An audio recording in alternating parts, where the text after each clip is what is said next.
Bonjour, la correction est-elle finie? Ou se dirige-t-on vers les 42 000 $? C'est ce que nous allons voir dans l'analyse du jour. Mais avant de commencer, n'oubliez pas que c'est la dernière vidéo pour tenter de gagner 50 $ en crypto. Pour participer, il vous suffit de vous abonner, de mettre un petit pouce bleu et de laisser un commentaire sous la vidéo. On procédera au tirage au sort demain soir. Alors, encore une fois, beaucoup de choses à dire. Donc, vu que je veux pas que les vidéos durent trop longtemps, parce que certains n'ont pas le temps de les regarder, et que je voulais faire un update sur les vagues d'Elliott, on le fera demain. Du coup, aujourd'hui, on va se concentrer sur l'analyse. Voilà, donc on va commencer rapidement, et on va aller jeter un œil au CryptoFear. Alors, on est enfin sorti de la zone des 70 dans laquelle on rampait depuis environ un mois et demi. Donc maintenant qu'on a une chute, si le Bitcoin devait continuer à chuter, n'oubliez pas, bien évidemment, si on est toujours en bull market, la zone à surveiller, ce sera les 40. Vous voyez, ici, les 40, on les a tenus. Alors, le bull run a commencé au mois de mars, d'accord? Depuis que le bull run a commencé, à chaque fois, depuis qu'on est passé au-dessus de la zone des 40, on n'est jamais repassé en dessous de la zone des 40. Vous voyez, donc là, on a maintenu la zone des 40 pendant plus d'un mois. Encore une fois, on a maintenu la zone des 40 pendant 2 mois. Quand on a rechuté au mois de septembre, on a maintenu la zone des 40 encore pendant un mois. Quand on a eu des grosses corrections, donc au mois de janvier, on est revenu encore une fois chercher la zone des 40. Et idem au mois début mars, encore une fois, la zone des 40. Donc, si le Bitcoin devait continuer à chuter, c'est cette zone-là qu'il faudra repérer pour tenter des achats. Bien entendu, imaginons on devait casser cette zone, eh bien ce sera peut-être un indice de plus, un indicateur de plus qui nous dira que le bull market est potentiellement fini. Pourquoi? Parce que depuis le début du bull market, tout simplement, on n'est jamais repassé en dessous de ces zones. Donc si on commence à faire des clôtures en dessous les 40 sur le CryptoFear, ça voudra probablement dire qu'on n'est plus en bull market. Mais pour l'instant, on est toujours dans l'hypothèse qu'on est en bull market, donc on tente des achats. Et si on revient sur la zone aux alentours des 40, ce sera un bon moment pour tenter des achats. Bien entendu, il ne faut pas oublier de regarder le graphique, on ne fait pas des achats juste avec le CryptoFear, mais du moins ça nous dira qu'on est dans une bonne zone pour tenter des achats. Voilà, et comme vous le savez, nous ce qu'on voulait voir pour une belle tendance haussière, c'était qu'on repasse au-dessus des 80, et c'est ce qu'on n'a jamais réussi à faire, on n'a jamais eu nos confirmations, donc on s'attendait plus à une consolidation ou à une chute, parce qu'on n'a jamais réussi à repasser au-dessus de la zone des 80 et intégrer cette zone, comme lors des deux grosses périodes haussières. C'est ce qu'on voulait voir pour aller rechercher les 70, 80, 90 000, 100 000 $. On n'a jamais eu ça, donc on était resté très prudent. Voilà. Donc maintenant, vu qu'on a cassé cette zone, la prochaine zone à surveiller, c'est les 40. Voilà, c'est tout ce qu'on peut dire sur le CryptoFear. Maintenant, le graphique, on va aller jeter un œil comme d'habitude à tous nos petits graphiques. Alors, on va commencer par celui-là, d'ailleurs ça fait quelques jours qu'on ne l'avait pas regardé, tout simplement parce qu'il ne nous disait pas grand-chose. Rappelez-vous, on avait une trendline très long terme en logarithme, et on avait dit que la trendline tenait depuis le mois d'octobre, et que lorsqu'on casserait cette trendline, eh ben, fallait s'attendre à une grosse chute. Voilà, notamment c'est pour ça que moi j'avais ouvert un short aux alentours des 59 000 $. Short dans lequel je suis toujours dedans, mais j'ai pris des profits, on verra ça tout à l'heure sur Twitter. Donc bah voilà, hein, on casse, hein, donc grosse chute, hein, ça c'est sans surprise, hein, rappelez-vous, on avait vu depuis je pense au moins plus d'un mois, hein, on avait vu que si on cassait les 59 000 $, on aurait une grosse chute. Voilà, maintenant c'est fait. Alors beaucoup me posent la question, du coup, est-ce qu'on est toujours en bull market? Est-ce qu'on est en bear market? Bah, pour l'instant, on ne sait pas. Pour l'instant, on ne sait pas, il faut attendre. Comme je vous ai dit, tant qu'on tient cette zone, on est encore potentiellement en bull market et tout va bien. Vaut mieux chercher des achats. Si on casse cette zone, effectivement, on sera en bear market. Pourquoi? Alors, on va revoir pourquoi on sera en bear market si on casse cette zone.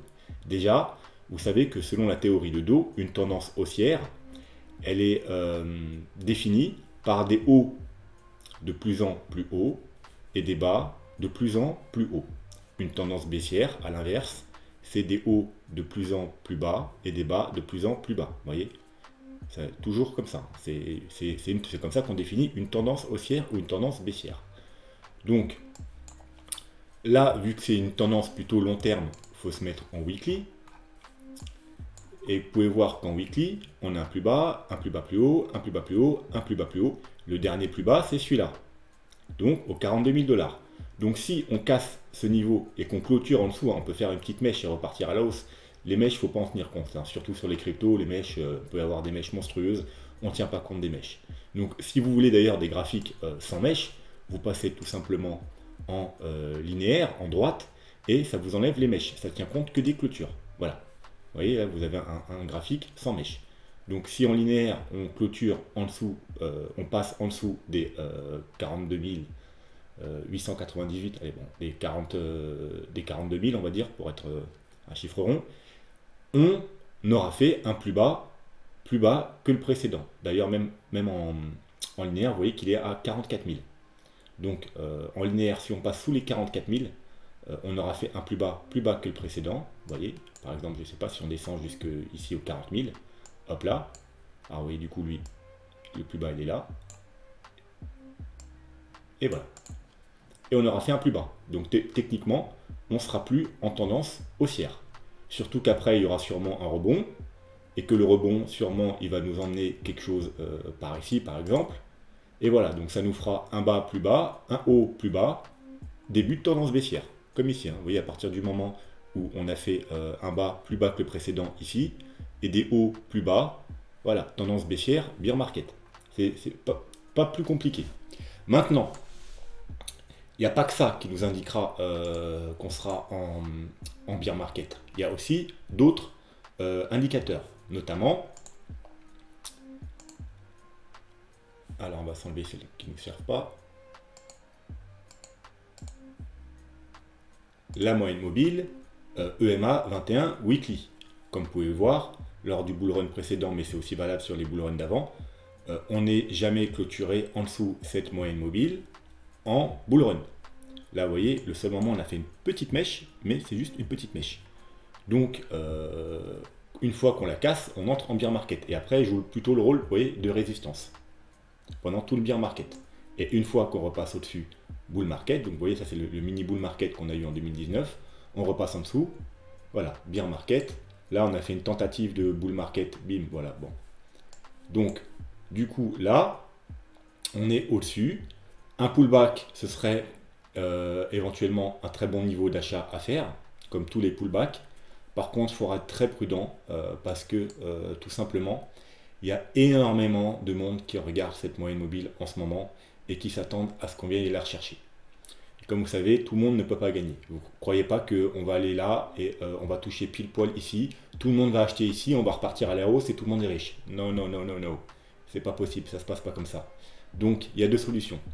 Soit, on va pas aller la rechercher, on va s'arrêter un peu avant. Pourquoi pas, ça se trouve, on a déjà trouvé le bottom là, par exemple. Ou un petit peu avant.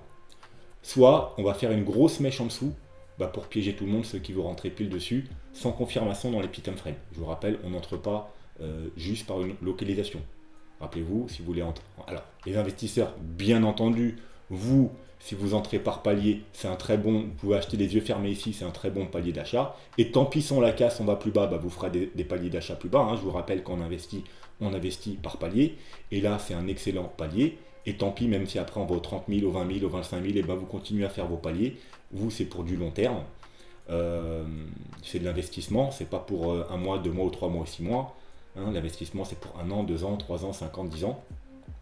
Bien entendu, si vous êtes un investisseur trader, on va dire entre guillemets comme ça, c'est-à-dire que vous voulez juste profiter d'une phase haussière d'un cycle, déjà, c'est pas forcément le bon moment pour commencer à investir les cocos. Si vous vouliez profiter du bull run, c'est en début de bull run ou pendant la phase d'accumulation qu'il faut commencer à investir.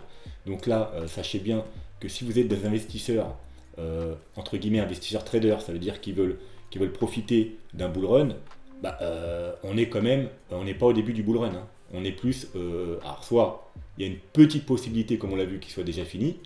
Bon, j'espère pas, mais il y a quand même une petite possibilité. Mais sinon, on est au moins en 3/4 du bull run. Donc, c'est pas forcément le meilleur moyen pour commencer à investir. Si vous êtes des investisseurs traders, comme je dis, si vous êtes des investisseurs, des vrais investisseurs long terme, et que vous voulez holder du Bitcoin pour 2, 3, 4, 5, 10 ans, vous pouvez commencer à investir n'importe quand. Hein. Même si vous avez, vous voyez, même si vous avez commencé à investir au pire moment en décembre 2017 à 20 000 $ et que vous avez fait vos paliers, vous voyez, par exemple un peu chaque mois, pendant un an ou 2 ans, et ben vous auriez quand même un prix moyen peut-être aux alentours des, allez, je sais pas, des 8-10 000 $. Donc là, vous êtes largement gagnant parce que vous investissez sur du long terme. Ça, c'est un vrai investisseur. Il investit par panier sur du long terme. Et peu importe quand vous commencez. Si vous commencez là, bah, c'est cool, vous avez de la chance. Si vous commencez là, c'est pas grave. Vous faites un palier ici. Vous voyez, même si vous avez fait un palier ici sur la moyenne mobile 21, et ben tant pis. Vous faites des paliers plus bas, des paliers plus bas, des paliers, jusqu'à ce que vous ayez mis la totalité de votre investissement. C'est pour ça que le mieux, c'est de faire beaucoup de paliers. Le grand minimum, c'est 10. Mais pour l'investissement très long terme, 20 ou 30 paliers, c'est mieux. Donc, il vaut mieux investir sur au moins un an. Vous voyez, comme ça, au moins, vous êtes sûr de choper tous les points d'un cycle. Donc, vous divisez vos paliers sur un an, soit chaque semaine, soit chaque mois. Et voilà, ça, c'est les vrais investisseurs. Donc, les vrais investisseurs, vous, à chaque fois qu'on descend, bah, du coup, c'est une aubaine, hein, ça vous donne des paliers moins chers. Hein, limite, vous, si vous êtes investisseur et que vous avez commencé à investir il n'y a pas longtemps, et vous, une chute, c'est bien pour vous. Parce que du coup, vous pouvez avoir des prix plus intéressants. Voilà. Et comme je vous dis, si vous êtes des pseudo-investisseurs traders, bah, c'est pas forcément le bon moment pour commencer à investir. Voilà. Ensuite, si vous êtes des traders et que vous voulez prendre des swings ou quoi, oui, effectivement, ce sera un bon moment pour tenter des achats. Mais comme vous savez, quand on trade, on attend au moins 3 confirmations. C'est-à-dire une localisation, donc là, on l'aura. Une structure, donc là, on va dans les plus petits time frames et on attend de voir quelque chose qui se dessine. Et confirmation des indicateurs. Voilà, on ne rentre pas en trade juste parce qu'on touche une moyenne mobile. Donc ça, ce sera la deuxième chose qui nous dira qu'on sera en bear market. Non seulement on fera des plus bas de plus en plus bas, mais en même temps on aura cassé la moyenne mobile 21 exponentielle.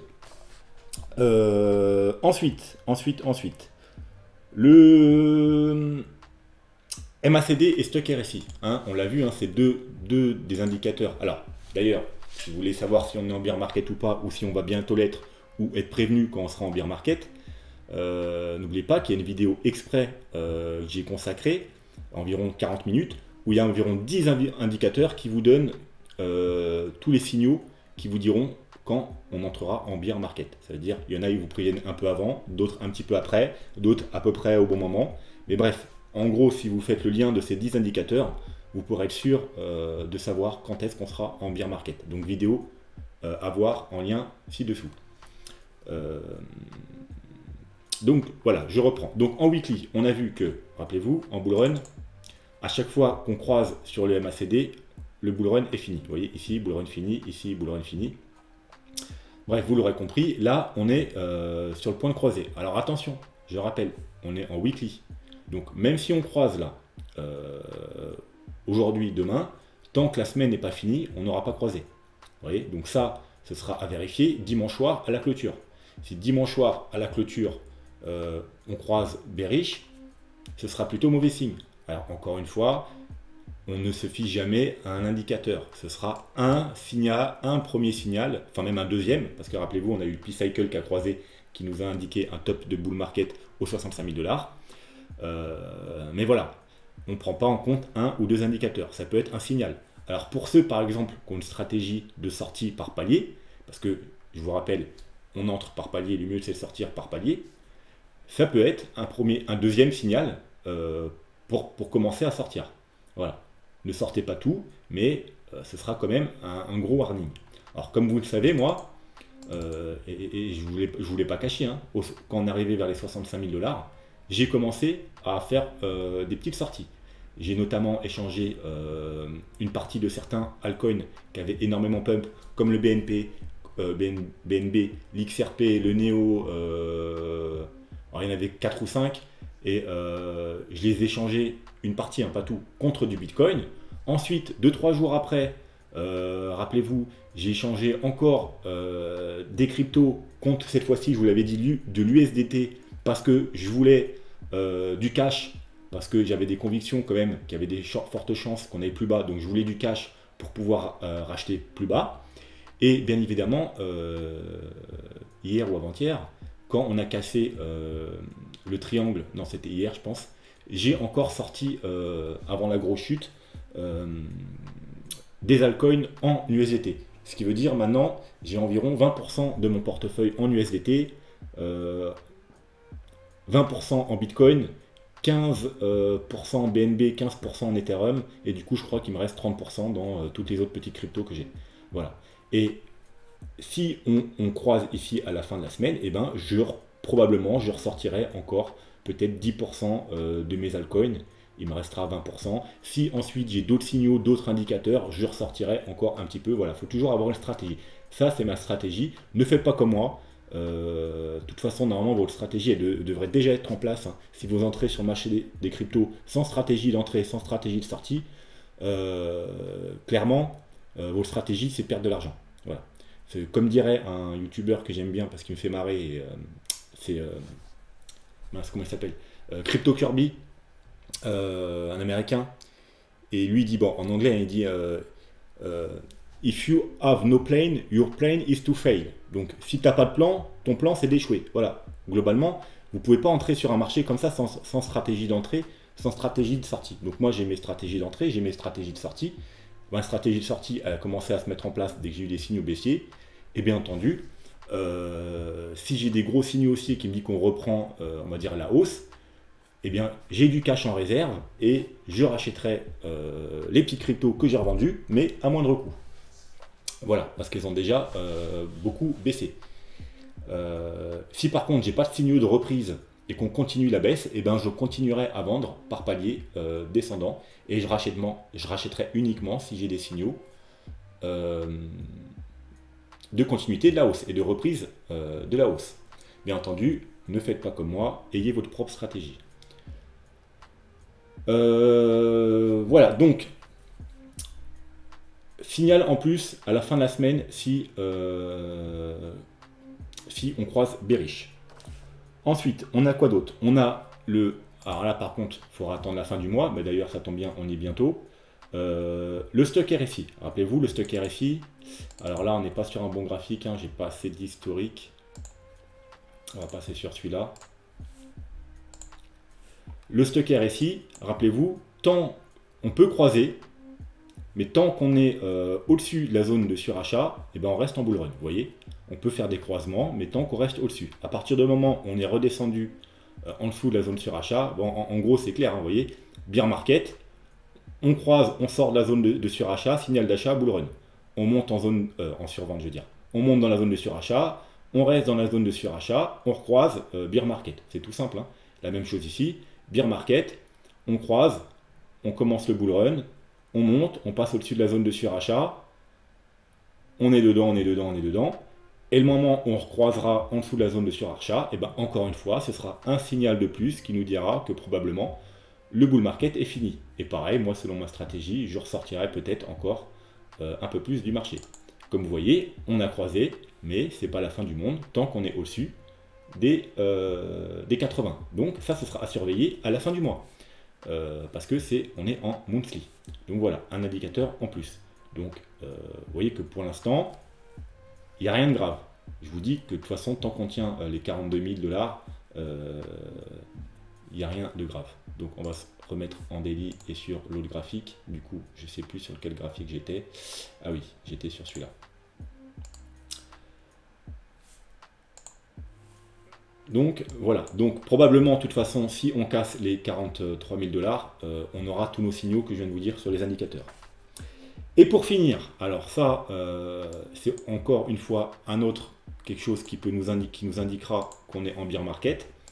Alors ceux qui connaissent le trône, vous devez être habitués à ça. Vous savez que moi j'utilise beaucoup les Fibos. Et on a ce qu'on appelle dans une tendance haussière, le premier arrêt.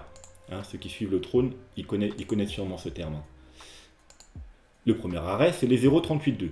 Et en tendance haussière, on ne doit pas casser les 0,382, sinon on a tendance à aller rechercher la zone de rechargement qui se trouve entre les 0,618 et les 0,764. Donc bien évidemment, si vous êtes bullish, vous ne voulez pas qu'on est dans cette zone, parce qu'elle est comprise entre les 27 000 et les 18 000 $. On est bien d'accord. Donc vous voyez que les 0,382, il faut les tenir. Et les 0.2, ils sont où? Et bien regardez, ils sont où? Ils sont pile poil sur la zone à ne pas casser, ça veut dire le dernier sommet et juste en dessous du plus bas qu'il ne faut pas casser.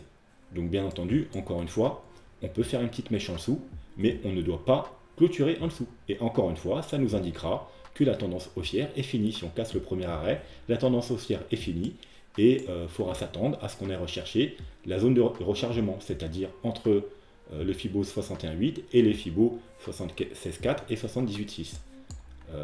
Voilà. Donc, encore une fois, cela nous confirme que si on casse ici, on sera bien en bear market. Bon, je pense que vous avez compris maintenant que tant qu'on tient les 42-43 000, tout va bien. Et on peut toujours chercher des achats, bien sûr si on casse cette zone, sauf qui peut du marché. Voilà, donc on va poursuivre parce que j'ai perdu beaucoup de temps avec ça. Donc on va accélérer un peu. Donc ce graphique, rappelez-vous, on avait dit quoi hier? On avait dit que si on cassait ce support, on ira fort probablement rechercher tout simplement une fois de plus la médiane. Bon, bah, c'est ce qu'on a fait. On a été chercher la médiane, on a même méché en dessous. Du coup, maintenant, on remonte un peu, on la tient. Et voilà, donc, prochaine résistance, bah, c'est juste au-dessus, du coup, hein, c'est les 52 000. Si on casse les 52 000, bon, bah, c'est plutôt bullish à court terme. Maintenant, cette figure, elle nous donne plus d'objectif. Pourquoi elle nous donne plus d'objectif? Tout simplement parce que c'était un bull flag. Vous voyez, on est sorti, on a atteint quasiment le premier objectif. Rappelez-vous, le premier objectif, c'était les 65-66 000. On avait été au 65 000. Et le deuxième objectif, c'était plus haut. Maintenant, c'est plus valable, vu que de toute façon, le bull flag, on a réintégré la figure. Donc cette figure, maintenant, elle nous sert uniquement pour nous donner des supports et des résistances. Voilà, en gros, ça nous dit maintenant que on a réussi à tenir la médiane, donc on va probablement aller rechercher le haut du canal. Et si on casse la médiane, on ira probablement rechercher le bas du canal autour des 45 000. Donc globalement, cette figure ne nous sert plus que support-résistance. Support aux 49 000, support aux 45 000. Voilà, tout simplement. Du coup, on va pouvoir passer à la figure d'après.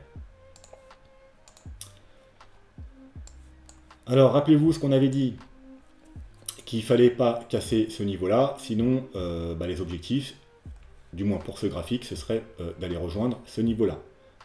Ce niveau-là, pourquoi?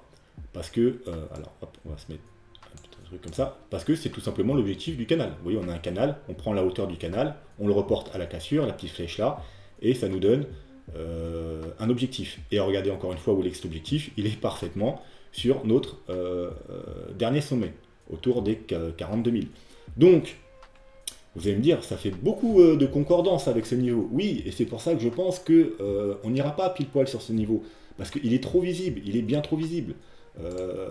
Ce serait beaucoup trop facile si on descendait, on aille pile poil touché là et puis on remonte et tout le monde est riche. Non, non, non, non, non, c'est pas possible les amis. Donc oui, ce niveau, et il y a tout qui nous indique qu'on va aller rechercher ce niveau, mais moi je ne pense pas qu'on va aller rechercher pile poil ce niveau. Donc comme je vous dis, alors ça c'est juste ma propre correction, le graphique nous dit qu'on a toutes les chances d'aller chercher ce niveau, mais mon expérience me dit que c'est pas possible qu'on ait recherché pile ce niveau et hop qu'on remonte et tout le monde gagne. Donc soit on s'arrêtera un peu avant, soit on va faire une grosse mèche en dessous pour sortir les gens qui justement qui vont rentrer ici et qui vont prendre soit trop de leverage ou soit qui vont mettre un petit stop un peu en dessous parce qu'ils savent que c'est la merde si on va en dessous. Donc voilà, mais il y a très peu de chances qu'on ait atteint pile ce niveau et qu'on rebondisse et qu'on reparte to the moon. Peut-être, mais il y a quand même très peu de chances parce que du coup ça ferait gagner beaucoup trop de monde. Parce qu'il y a beaucoup de gens qui ont déjà placé des ordres d'achat ici.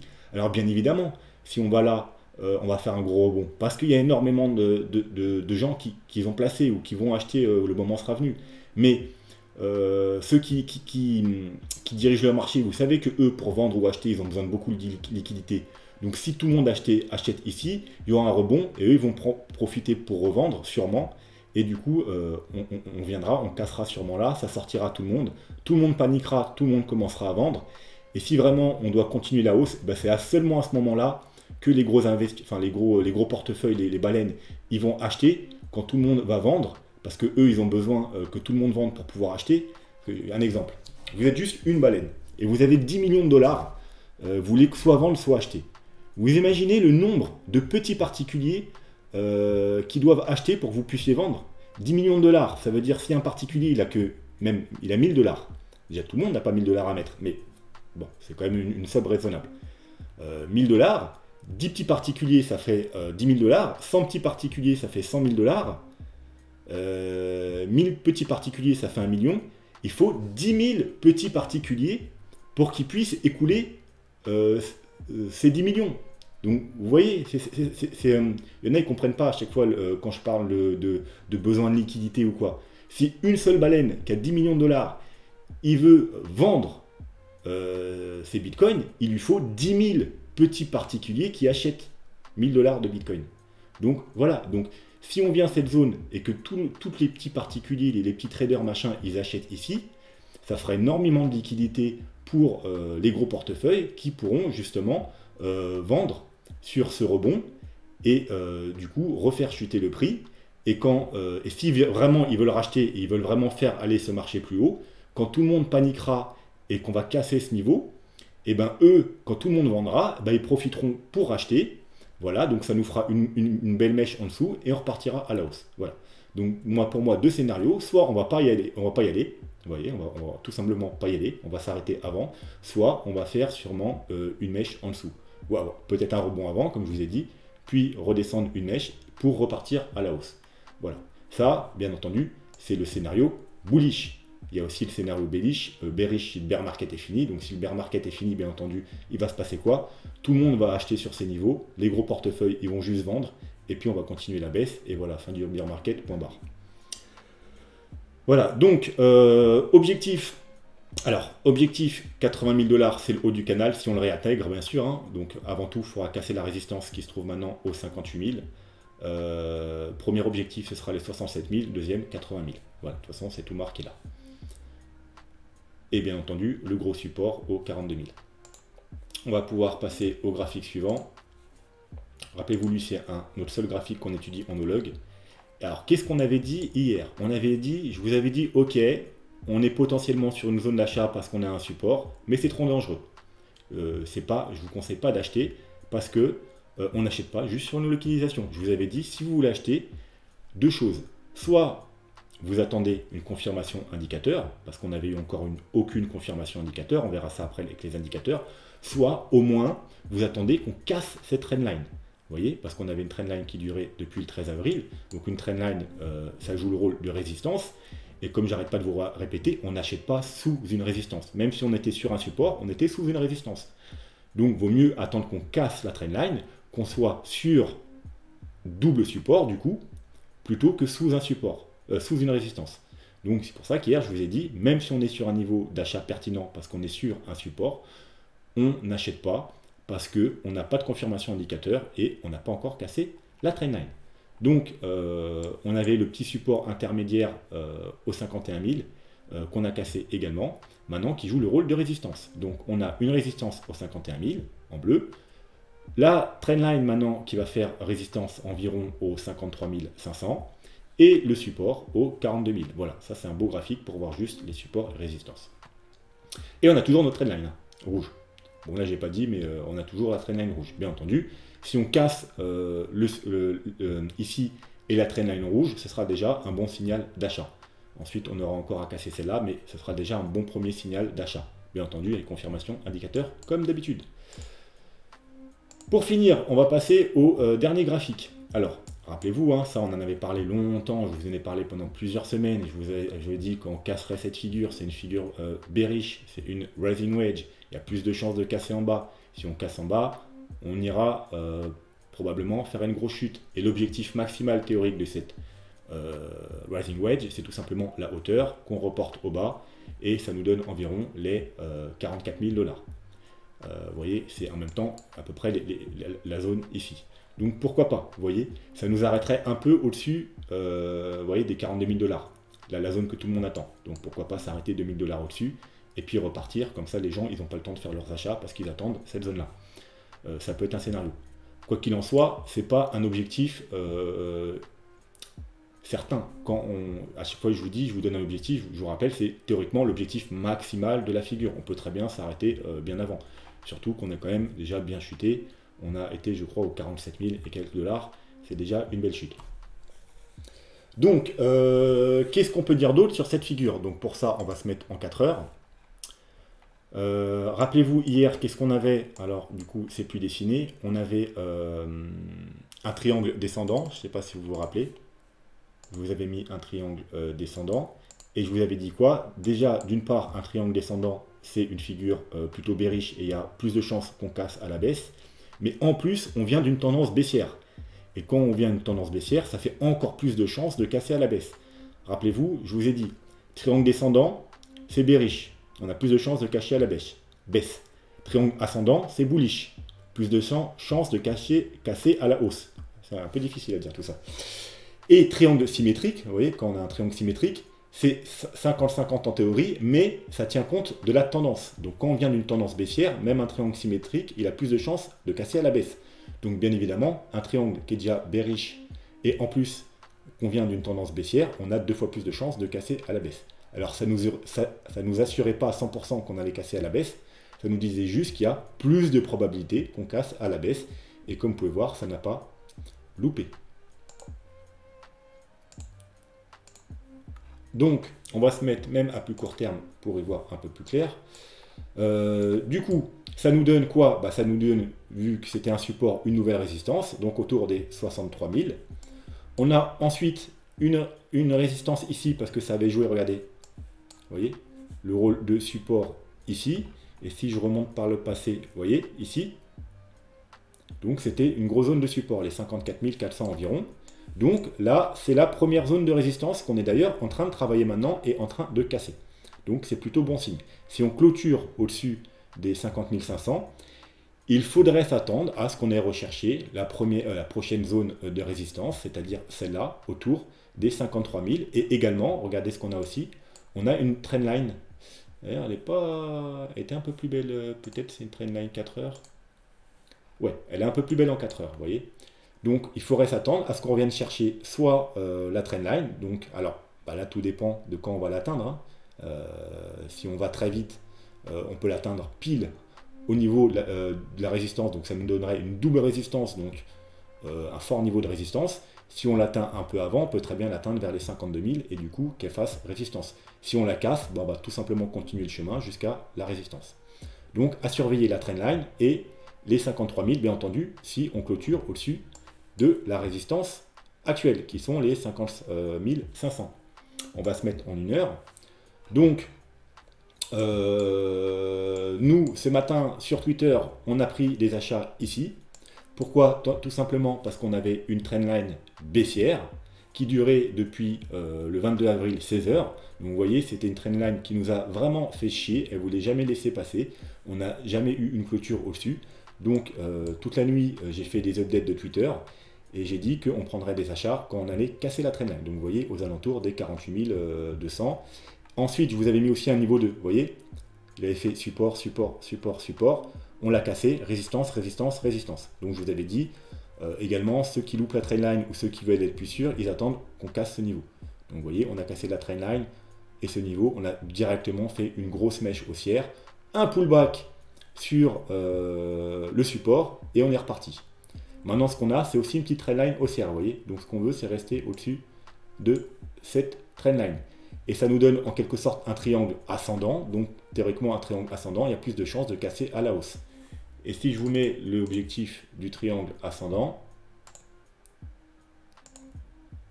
ça nous donne à peu près, vous voyez, cette zone-là. Donc, ça nous donne ici, mais on s'en fout, on ne tient pas compte. Pourquoi? Parce qu'il y a une grosse résistance ici. Donc, on va prendre en compte la résistance. Donc voilà, si on casse ici, on clôture au-dessus, l'objectif, ce sera toujours environ les 53 000 $. Donc Twitter, en parlant de Twitter, alors, vous voyez,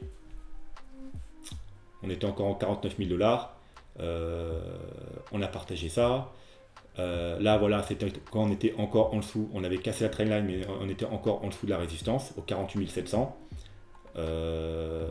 Juste avant, bien entendu, quand on a cassé la trendline, donc juste ici, là, aux 47 000 et quelques, j'ai mis tout de suite une petite fusée, parce que j'étais quasiment pratiquement sûr, étant donné que, vous voyez, on est resté bloqué dessus pendant une 16 heures, elle nous a fait chier, forcément, je m'attendais à ce qu'on la casse, on ait un gros mouvement haussier, Donc j'ai mis une fusée pour prévenir les gens.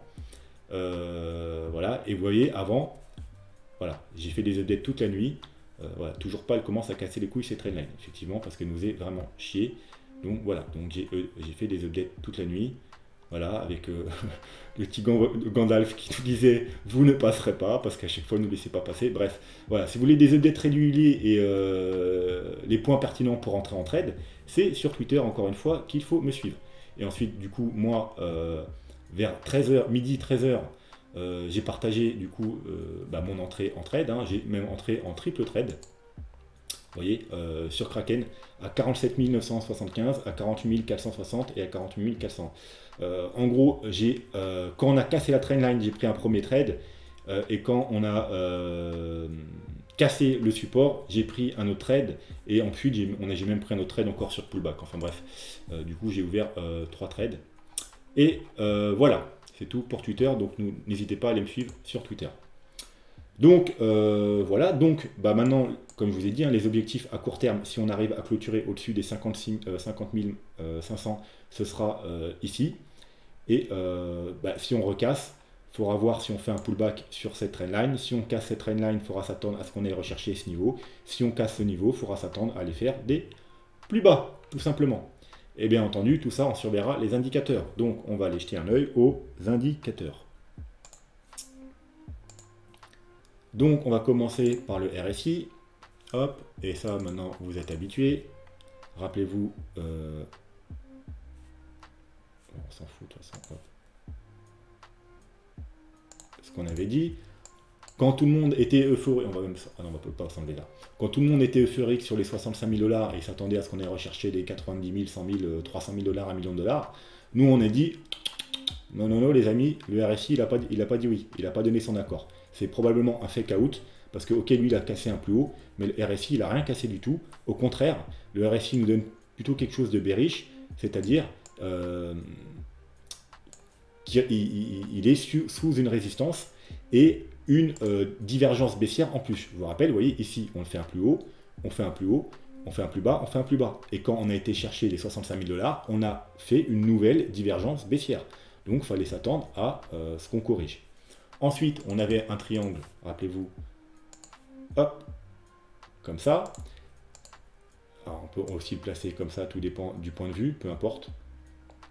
Et on avait dit, si on cassait le triangle, ce serait mauvais signe, on aurait probablement recherché plus bas. Donc vous voyez, on est cassé, on a fait un petit pullback, et en général, si on ne repasse pas très vite au-dessus, les pullbacks c'est mauvais signe, c'est une continuité de la baisse. Donc ça n'a pas loupé. Du coup, la correction a continué. Ça n'a pas loupé, mais ça, on était préparé. Donc, bien évidemment, maintenant, ce qu'on veut, c'est que le RSI réintègre cette résistance, tout simplement. Voilà, donc il ne nous dit pas grand-chose de plus. Et je vous avais dit que tant qu'on n'annulait pas ces divergences, c'était baissier. Parce qu'on voulait repasser au-dessus de la trendline et casser ces divergences. Donc maintenant, ce qu'on veut tout simplement, on va se mettre, voilà, hop, maintenant, une belle ligne propre. Ce qu'on veut, c'est repasser au-dessus ce niveau pour nous indiquer que la tendance haussière reprend. Et bien évidemment, après, on voudra encore une fois casser cette trendline. Parce que si on remonte et qu'on se prend une nouvelle fois la trendline, on peut encore une fois rechuter. Donc on voudra après repasser au-dessus de la trendline. C'est tout ce qu'on va dire pour le RSI. On va passer sur alors, le H4.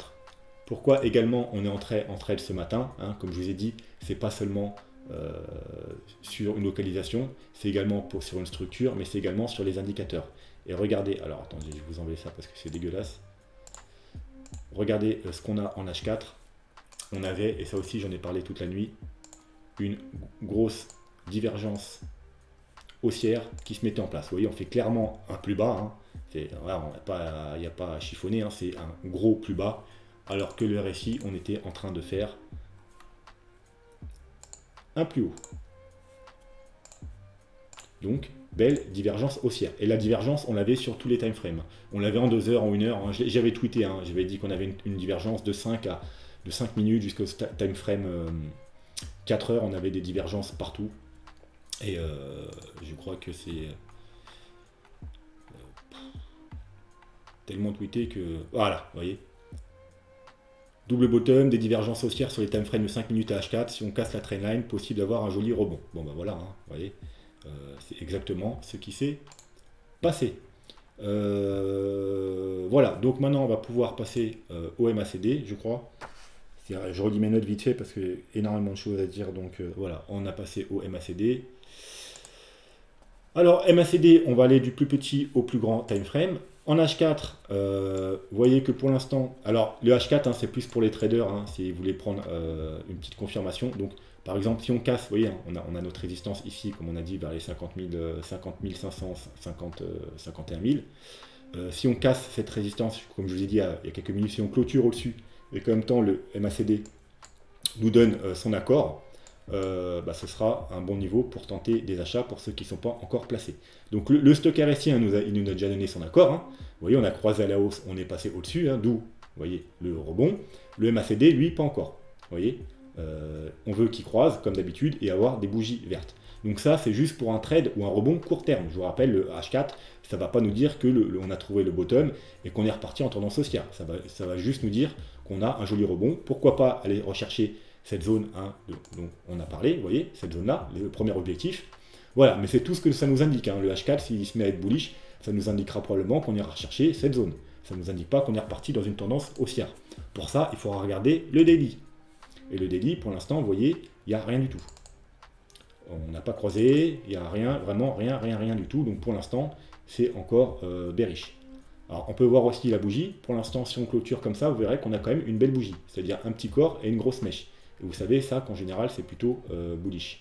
Plus la mèche est grande et plus le corps est petit, et plus c'est bullish. Vous voyez, là, on avait une mèche un peu bullish, mais on avait quand même un grand corps. Mais si on a une toute petite bougie, donc si ça remonte encore, on a vraiment une petite bougie et un grand corps, bah là, ce sera vraiment bullish, du moins à court terme. Voilà, donc aucun signal en daily. Maintenant, ceux qui sont un peu plus impatients, et qui ne veulent pas attendre les signaux daily. Donc qui veulent avoir un meilleur prix. Comme je vous ai dit depuis plusieurs jours, on attend les signaux H8. Et H8, bon, bah là on a eu le premier signal, mais juste un premier signal, c'est-à-dire un croisement. D'ailleurs, vous voyez qu'on a une belle également divergence haussière. Vous voyez, on fait un plus haut ici, alors que là on fait un plus bas. Donc c'est un bon signal. Maintenant, on attend bien entendu qu'on repasse au-dessus de la zone de survente, et que le stock RSI et que le MACD nous donne son accord. Donc il croise bougie verte. Et ce sera également un bon signal d'achat en H8. Maintenant, pour plutôt les traders qui veulent faire du swing trading sur plusieurs semaines, plusieurs mois, ou pour les investisseurs, vous, c'est le 3 jours qu'il faudra regarder. Hein, je vous en ai parlé plein de fois. D'ailleurs, je vous avais dit, si vous voulez une belle tendance vers les 80 000, 100 000 $, il faut l'accord du 3 jours. On ne l'a jamais eu. Donc, pour nous, on n'était pas en train de se diriger vers les 80 000, 100 000 $.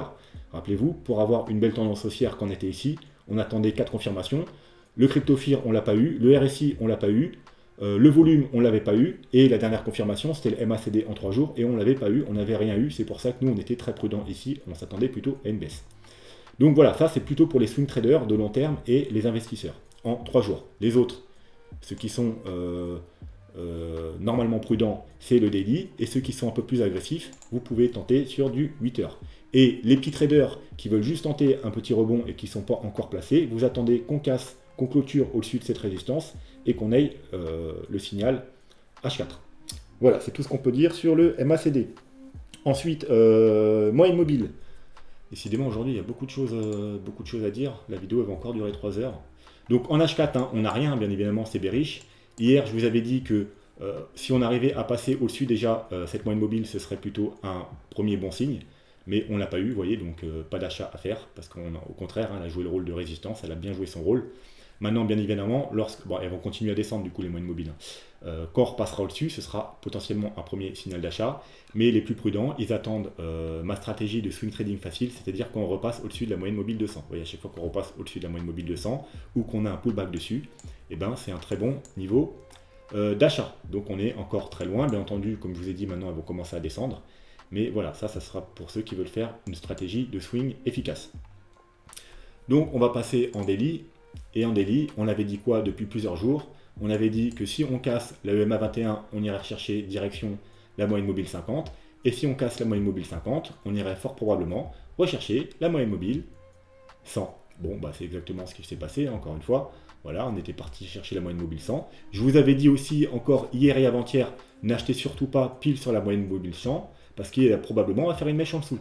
Pourquoi? Parce que tout simplement, si on regarde dans le passé, vous voyez, alors, le graphique est mauvais, il n'est pas assez de historique. Allez, ça, je vous l'ai montré les jours d'avant. On va s'enlever les moyennes mobiles. Hop, hop, hop. Vous voyez qu'en 2017, à chaque fois quasiment qu'on a cassé la moyenne mobile 50, on est revenu chercher la moyenne mobile 100, mais de temps en temps, vous voyez, on faisait des mèches un peu en dessous. On casse, on va chercher un peu en dessous. On casse, on va chercher un peu en dessous. Donc je vous avais dit, c'est une bonne zone d'achat, mais il faut attendre les confirmations sur les plus petits time frames. Voilà. Après, bien sûr, les investisseurs, ceux qui investissent par palier, encore une fois, oui, effectivement, vous pouvez acheter les yeux fermés, c'est un bon palier. Et vous en foutez qu'on fasse des mèches un peu en dessous, ou même qu'on aille plus bas, vous cherchez juste des paliers d'achat en descente. Et effectivement, les moyennes mobiles, c'est des bons paliers d'achat. Mais pour les traders, je vous avais dit, n'achetez pas pile poil dessus, attendez des confirmations indicateurs ou une structure. Donc voilà, maintenant, bah, il faut tenir cette moyenne mobile, parce que si on clôture en dessous, théoriquement, on peut s'attendre à aller rechercher la moyenne du dessous. Alors la moyenne du dessous, en général, vous savez que moi j'affiche les moyennes mobiles 200. La moyenne mobile 200 est très loin, donc maintenant je vais vous montrer ce qu'on va regarder en daily. Et je vais vous montrer pourquoi. Donc maintenant on va s'enlever toutes les moyennes qui ne nous servent pas. Donc celle-là ne nous sert plus, celle-là ne nous sert pas, le volume il ne nous sert pas. Et vous pouvez voir que lors du précédent bull run, par exemple, à chaque fois qu'on a cassé la moyenne mobile 100, on est revenu chercher la moyenne mobile. Oh, excusez-moi, je ne vous ai pas dit, c'est la moyenne mobile 150. Vous voyez, hop, 150, hop, quasiment 150. Et là, bon, on n'a pas été tout à fait la chercher. Par contre, vous pouvez voir aussi qu'à aucun moment, on a clôturé en dessous de la moyenne mobile 150 en daily. Donc globalement, si on clôture en dessous de la moyenne mobile 150 en daily, ce sera encore une fois un nouveau signal qui nous dira probablement fin du bull market. Et elle se situe où cette moyenne mobile? Vous voyez, elle se situe au 41 000 $. Encore une fois, elle se situe au niveau, voyez, vous allez voir, elle se situe parfaitement là. Donc encore une fois, bien entendu, si on clôture en dessous la moyenne mobile 100, ce sera un objectif. Encore une fois, cet objectif-là, hein, décidément, il revient beaucoup. Mais si on clôture en dessous, bien sûr, on peut faire une petite mèche, comme je vous ai dit, en dessous pour faire peur aux gens, pour sortir tout le monde. Mais si on commence à clôturer en dessous, bah, ce sera une nouvelle preuve. Hein, je ne sais pas si vous en faut combien d'épreuves, mais voilà, ce sera une nouvelle preuve que le bull market sera fini. Voilà, c'est tout ce qu'on peut dire pour les moyennes mobiles. Là, c'est un bon niveau de support, au cours des 49 000.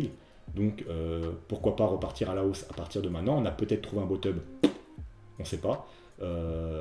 Mais si on clôture en dessous, on va probablement se diriger vers les 42 000. 3 jours, hop là. Alors on va se renlever ça, ça nous gêne.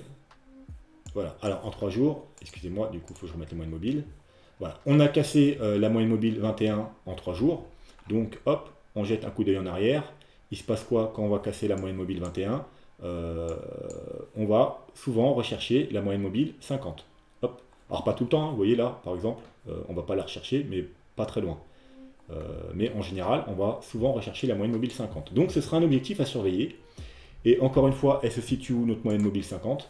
Bon bah voilà, encore une fois, elle se situe à notre target. Voilà, donc encore une fois, bon niveau pour tenter des achats. Alors, est-ce qu'on a cassé la moyenne mobile 50 lors du précédent bull run? Et vous pouvez voir que non, à aucun moment on a clôturé sur la moyenne mobile 50. Donc encore une fois, quand on clôture sur la moyenne mobile 50 en 3 jours, de toute façon, c'est logique, parce que la moyenne mobile 50 en 3 jours, c'est l'équivalent d'un daily. Donc, je sais même pourquoi je me fais chier.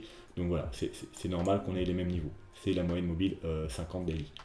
Donc voilà, donc bon, vous la regardez en 3 jours ou en daily, mais c'est la même. Voilà, voilà. Donc maintenant, pour finir, on va jeter un œil en weekly, on n'a pas besoin, on l'a déjà vu au début. Hein. Voilà, il y a la EMA 21 daily, hein, qui est à peu près encore une fois à ce niveau-là. Et en dessous, ensuite, on ne veut pas y aller, hein, parce que c'est les 25 000 $. Donc on va finir par le Cypher. Rappelez-vous ce que je vous ai dit hier. Hop. En bull market, si on est toujours en bull market, il ne faut pas trop prendre en compte les croix. Parce qu'en général, en bull market, souvent, les croix, ça nous donne plus ou moins les bottoms. Vous voyez ici, ici, même ouais, là, carrément après le bottom. Elle est venue carrément après la tempête. Hein. Le bottom est là et on a la croix ici. Là, on a la croix ici, c'est-à-dire quasiment juste au niveau du bottom. Là, encore une fois, au niveau du bottom. Bref, en bear market, par contre, vous voyez, si on a une croix rouge, il faut s'attendre à une grosse chute. Donc, si on est en bear market, il faut attendre bien entendu à une grosse chute. Si on est en bull market, vous voyez ici, hop, ça nous a donné le bottom. Là, ça nous a donné le bottom. Donc, si on est toujours en bull market, probablement, le bottom se fera sur cette bougie. Bien entendu, on est en 3 jours. Donc, cette bougie, la prochaine commence le 25. Donc, cette bougie finit le 24, demain. Donc théoriquement, si on est en bull market, demain, on aura probablement le bottom ou on se rapproche du bottom. Et ensuite, on pourra repartir à la hausse. Mais bien entendu, on attendra une bougie bleue. Parce que contrairement aux bougies rouges qui nous donnent des mauvais signaux en bull run, les bougies bleues en bull run, ça nous donne des très bons signaux d'achat. Comme ici, ici. Donc, tout simplement, hein, si vous jouez avec le Market Pfeiffer, si on a une petite flèche bleue, ce sera un bon niveau pour tenter des achats. Voilà, c'est tout ce qu'on va voir pour... Et puis bien entendu, vous pouvez passer en daily pour être prévenu un peu plus tôt, mais le 3 jours est beaucoup plus fiable. Vous voyez, en daily, vous pouvez aussi tenter, bien entendu, d'acheter la flèche bleue en daily, vous serez sûrement prévenu 1 ou 2 jours plus tôt. Et pour finir, je voulais vous montrer quelque chose. Alors, encore un truc qui va vous inquiéter. Rappelez-vous, c'est un de mes indicateurs qui prédit la fin du... ça s'est effacé. Tant mieux. Je vous aurais inquiété pour rien. Alors, je vais quand même vous en reparler. Rappelez-vous, c'est... alors, je vais enlever le ADX NDI. C'est le... merde, j'oublie mes mots. Le NVT. Le NVT. Alors, je ne vais pas tout répéter, hein. Allez voir la vidéo sur la fin du bull run, mais en gros, vous voyez, quand on est rouge, c'est bon. Quand on repasse dans le bleu, regardez ici, on repasse dans le bleu, gros crash. On repasse dans le bleu, gros crash. On repasse dans le bleu, on est rouge, on passe dans le bleu, fin du bull market. Là, on a une consolidation, on est rouge, on passe dans le bleu, gros crash, etc., etc. Donc, tant qu'on est rouge, c'est bon. Quand on repasse dans le bleu, en weekly, ce sera probablement la fin du bull market. Bon, eh bien, pourquoi je voulais vous en parler aujourd'hui? Tout simplement parce qu'il y a quelques heures, on avait du bleu. Du bleu en daily, du bleu en 4 heures, voilà. Pas en weekly, hein. De toute façon, weekly, il faut attendre la fin de la semaine. Mais on avait du bleu. Donc maintenant, vu qu'on a fait un rebond et que la journée n'est pas finie, comme je vous dis chaque fois, hein, tant qu'on n'a pas fait de clôture, on n'a pas définitif. Mais on avait du bleu en daily. Alors, bleu en daily, ça ne veut pas dire que c'est la fin des haricots, hein. Je vous ai dit, nous, c'est du weekly. Mais ça nous donne un premier signal, ça nous dit, attention, à la fin de la semaine, regardez l'indicateur. Vous voyez, comme ici, on avait eu un petit peu de bleu en daily, mais on ne l'avait pas eu en weekly. C'était ici, vous voyez, on ne l'avait pas eu en weekly. Donc, si vous regardez en daily comme moi, et par exemple ce soir on recommence à redescendre et qu'on a du bleu, et que la journée clôture et qu'on ait du bleu, il faudra être attentif dimanche soir, parce que dimanche soir ce sera la clôture weekly, et dimanche soir en clôture weekly, si on a du bleu, ce sera un signal qui nous dira qu'on est potentiellement à la fin du bull market. Par contre, si dimanche soir, quand on clôture, on est toujours dans le rouge, pour l'instant, tout va bien. Rendez-vous à la semaine suivante. Voilà, donc du coup, plus grand-chose à dire sur ça. Et pour finir, alors mais vraiment très rapidement, on va aller sur l'Ethereum. Rappelez-vous, je sais pas, on avait dit quoi hier sur l'Ethereum? La vidéo d'hier, le titre, c'était Bitcoin point critique, Ethereum, attention. Voilà. Alors, à tout le monde qui vous disait acheter de l'Ethereum all-time highs, bullish, 3000, 5000, 10 000 $, 1 million de dollars, ou je sais pas quoi, nous on disait non, arrêtez vos conneries, on a des divergences sur le RSI. Vous voyez, comme vous pouvez voir, on fait un sommet, mais on a une divergence sur le RSI. Je vous avais dit, on était à peu près au même point que le Bitcoin aux 65 000 $. On est en haut, alors on va se mettre en daily, hein, parce que là c'est... On a divergence également daily. On est sur le haut, et ouais, hein, on n'a pas blagué, hein, on était sur, quand j'ai fait la vidéo, on était vraiment sur le sommet aux 2500-2600 $. Et je vous ai dit, vous pouvez acheter ici si vous voulez, mais c'est une grosse connerie. On n'achète pas sous une résistance. Parce que là, la seule chose que vous allez faire, c'est que potentiellement, on va redescendre quasiment en bas du canal. Alors, bon, là, c'était bien timé, du coup, on a fait quoi? Voilà, on est redescendu à 2100 $. Donc, si vous voulez acheter 2600 pour après vous retrouver à 2100, c'est pas la chose la plus intelligente à faire. On avait également une trendline, on a cassé la trendline, voilà. Donc du coup, on a fait un beau rebond là, vous voyez, une belle mèche, on fait un bon rebond. Mais en tout cas, une chose est sûre, c'est qu'hier, c'était pas des 1500-2600, c'était pas un niveau pour faire des achats. Après, si vous voulez faire des achats, hein, c'est tout bête, hein. Soit vous mettez des Fibos, alors je vais pas refaire l'analyse de l'Ethereum pour voir où c'est qu'on aurait pu faire des achats, mais globalement, le plus simple, hein, si vous voulez faire des achats, vous voyez, résistance, hop, ici, vous voyez, il y avait un bon niveau pour faire des achats, et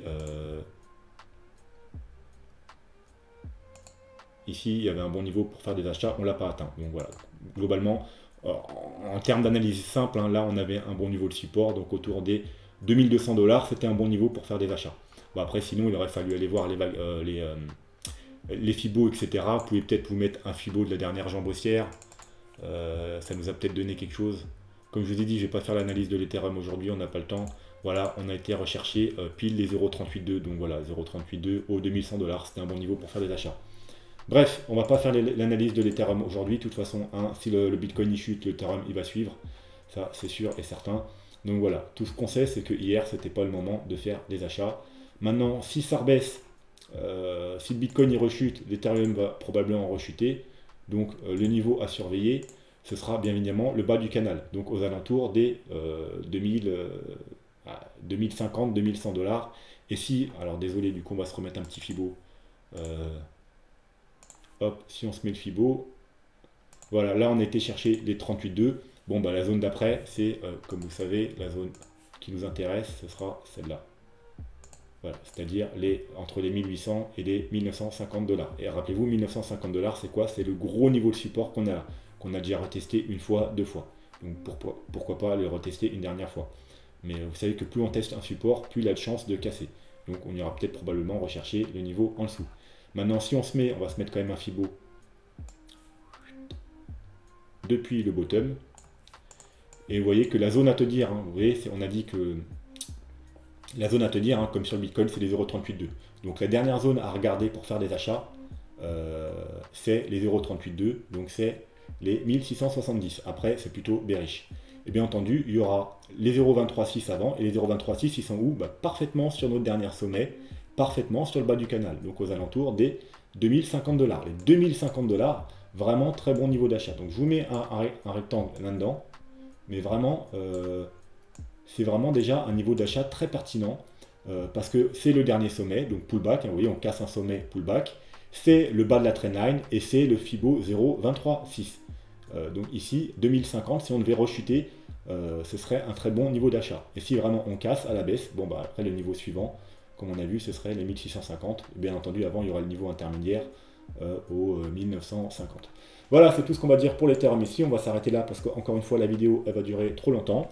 Donc, soyez prudents et passez une bonne soirée. Et moi, je vous dis à demain pour une mini-analyse plus les vagues d'Elliott et le tirage au sort pour les 50 $. Donc, n'oubliez pas, c'est la dernière vidéo aujourd'hui pour participer.